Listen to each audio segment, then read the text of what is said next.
All right, looks like we're coming up on the 138-pound weight class. This is where you'll really see the build of the wrestlers start to change, and you'll see them getting a lot more muscly. And it looks like we've got Brian Caldwell of Rammstein coming in with a 23-2 record. He is a senior this year. And he is in the blue and red uniform with the stripe going across his legs. And Austin Morrow of Lakenheath High School, which is up in England, he has posted a 30-0 record. He is in the darker singlet with the red and white stripe on the side there. Good action to start off this match. Looks like we've got a front headlock into a near side cradle attempt from Lakenheath.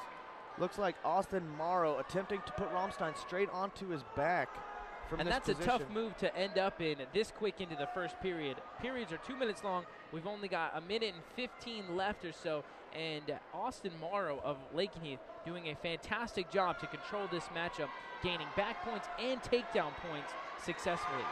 Looks like Caldwell has slipped the move, though. Still on bottom, but he is going to give up those 2 back points. Looks like he got awarded. So didn't quite make it to a 5 count with the back exposed, but did get awarded 2 back points for the turn. Last year, Brian Caldwell of Rammstein did not place at Europeans. However, Austin Morrow is a returning champion from last year's Europeans, so he knows what it takes to win this match. You bet. But don't ever count out anybody, because this is a game of seconds and instants. At any time, Caldwell could catch him on his back and end this match abruptly. Rammstein actually qualified 3 wrestlers for the finals, so this is one of those. And Lakenheath did the same thing. They qualified 3 wrestlers as well. Rammstein came in with 17 wrestlers qualifying overall for Europeans. Having 3 qualify for the finals is pretty good. It's like Morrow from Lakenheath is working that arm, trying to get it around. They're going to call potentially dangerous on that. It's they just didn't like the angle of the arm coming back around. And usually that is anything that goes past 90 degrees. You know, 90 is okay. If it goes above 90, the rest will stop it. They don't want any type of shoulder to get dislocated or any rupturing of tendons or anything of that nature. Austin Morrow doing a great job of controlling the head, putting as much pressure as he can. Like we were talking about in the last matchup, there come an attempted chicken wing. He's really doing everything he can to keep. It's like Caldwell up to his feet and gets tossed right back down, but not quitting. Trying to hit that sit out at the last minute. Going to end up into the first period 4-0. Austin Morrow of Lakenheath in control of this match at 138 pounds. Both wrestlers are seniors this year, so Brian Caldwell would love to come away with a win. And, of course, Austin Morrow would love to repeat as he did last year. We'll see how this matchup plays out. Caldwell is on bottom. Morrow lets him go for an escape point. Now 4-1, Morrow leading the way. I think he's doing this because he knows he can take him down at will. That's how he feels. That's his strategy. He sure does. And a lot of times you will see guys that are typically takedown artists. They can do it the entire match, so why not let him up, get his 1 point if you know you can take him right back down. Morrow, one of the more active wrestlers that I've seen in this tournament, 30 matches this year with 0 losses. So he has been one of the more active wrestlers that I've seen in the tournament this year. Looks like he's turning it with a half Nelson.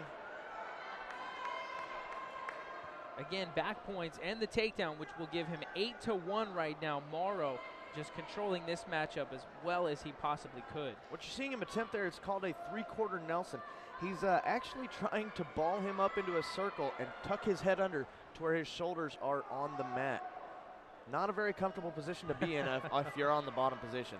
Caldwell doing everything he can to reach out for that leg and suck it in. If he's able to get that leg underneath of him, he can drive forward and hopefully pull a reversal out on Morrow. Morrow doing everything he can by pushing his hips into him, keeping his weight back and his weight centered, and doing a fantastic job of fighting off any attempt from Caldwell right now of Rammstein. Looks like he's hooking up a cradle here. Caldwell got his head just a little too close to his knee, and Morrow, the experienced veteran, knew exactly what to do. Hooked up a cradle. He's going to try and pull his hips out and sit back. And, nope, lets it go.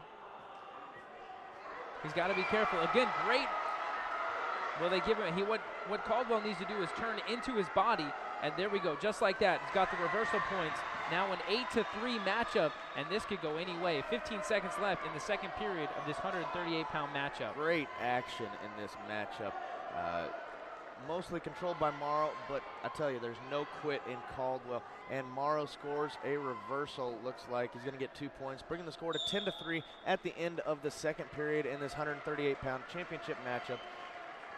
And the way Morrow right there scored those reversal points is what's called a sit out and switch. Basically, you sit out in front of the individual like you were going to sit in a chair. You put your weight back onto them. You reach back for that leg and use that as an anchoring point to spin back around the wrestler.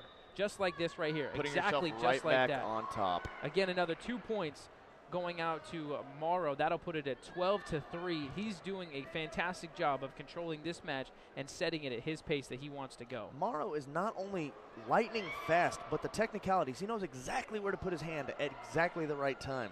Half Nelson attempt from Morrow right there, trying to put Brian Caldwell on his back. Needs to sink back and get more of his weight on the chest of Caldwell. Pulling up if he on wants his head. To put his shoulders down. He needs to slide his chest back, chest to chest right now. Austin Morrow of Lakenheath needs to, if he's looking to pin Brian Caldwell of Ramstein. He's got his 3 back points. They're going to award it to him now. Once the hold has been broken, they will award the 3 points, bringing it to 15-3. Got a minute 15 left in this 138-pound championship match. And now actually, if Morrow does not pin Caldwell right now, these 3 back points will pit Morrow up by 15, thus ending the match in what we call a tech fall.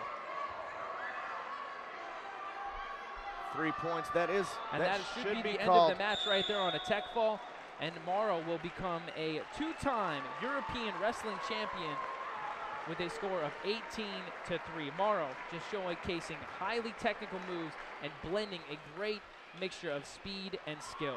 Yeah, he sure did. Again, I'm Air Force Sergeant Tyler Alexander, and with me is Army Sergeant Lucas Hoskins. You're watching the DoDDS European High School Wrestling Championships for 2012. Coming up in just a moment, we'll head down to the floor and talk with our winner.